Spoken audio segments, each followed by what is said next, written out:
Hi friends, ഇനി വരാൻ പോകുന്ന ഒരു അപ്കമിങ് എപ്പിസോഡിലേക്ക് എല്ലാവർക്കും സ്വാഗതം.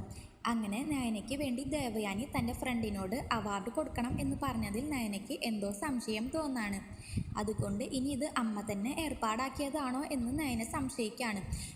ശേഷം നയന ആൻമരിയയെ ഫോൺ വിളിച്ച് എനിക്ക് ഈ അവാർഡ് വേണ്ട, എന്നോട് നിങ്ങൾ ചോദിച്ചിട്ടാണോ ഈ അവാർഡ് എനിക്ക് തരാം എന്ന് പറഞ്ഞതും ഈ ഫംഗ്ഷൻ വെച്ചതും ഞാൻ ഈ ഫംഗ്ഷന് വരില്ല എന്നൊക്കെ നയന ഫോൺ വിളിച്ച് പറയാണ് ആൻമരിയനെ. അതേസമയം ആൻമരിയ ദേവയാനിയെ ഫോൺ വിളിച്ച് പറയാണ്, എന്താ ആൻറ്റി ഇങ്ങനെ പറയുന്നത്? ഇപ്പോൾ നയന മാഡം വിളിച്ച് എനിക്ക് ഈ ഫംഗ്ഷനിൽ വരാൻ പറ്റില്ല, എന്നോട് ചോദിച്ചിട്ടാണോ ഫംഗ്ഷൻ വെച്ചത്, ഈ അവാർഡ് വേണ്ട എന്നൊക്കെ പറയാം. ഞാൻ ഇനി എന്താ ചെയ്യുക? ആൻറ്റി പറഞ്ഞിട്ടല്ലേ ഞങ്ങൾ ഈ ഫംഗ്ഷൻ ഏർപ്പാടാക്കിയത്, ഇതിനു വേണ്ടി ക്യാഷ് ഇറക്കുന്നത് ആൻറ്റി അല്ലേ, ഇനി എന്താ ചെയ്യുക എന്നൊക്കെ പറഞ്ഞ് ആശങ്കപ്പെട്ട് ചോദിക്കുകയാണ് ആൻമരിയ. അപ്പോൾ ദേവയാനി പറയുന്നുണ്ട്, നീ ആദർശിനെ വിളിച്ച് കാര്യം പറയും, അവൻ സമ്മതിപ്പിച്ചോളും എന്ന്.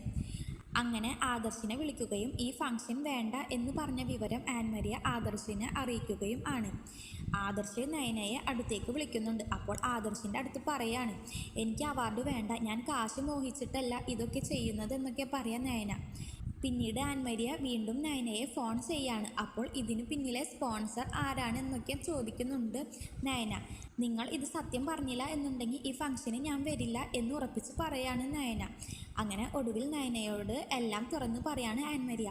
പക്ഷേ ഈ വിവരം ദേവയാനി അമ്മ അറിയരുത് എന്നും ദേവയാനി അമ്മ തന്നെ എനിക്ക് അവാർഡ് നേരിട്ട് തരണം എന്നും നയന പറയുന്നുണ്ട്.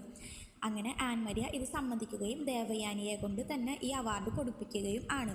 അങ്ങനെ സ്റ്റേജിൽ വെച്ച് തന്നെ രണ്ടുപേരുടെയും പിണക്കം മറന്ന് രണ്ടുപേരും പരസ്പരം സ്നേഹിക്കുകയാണ്.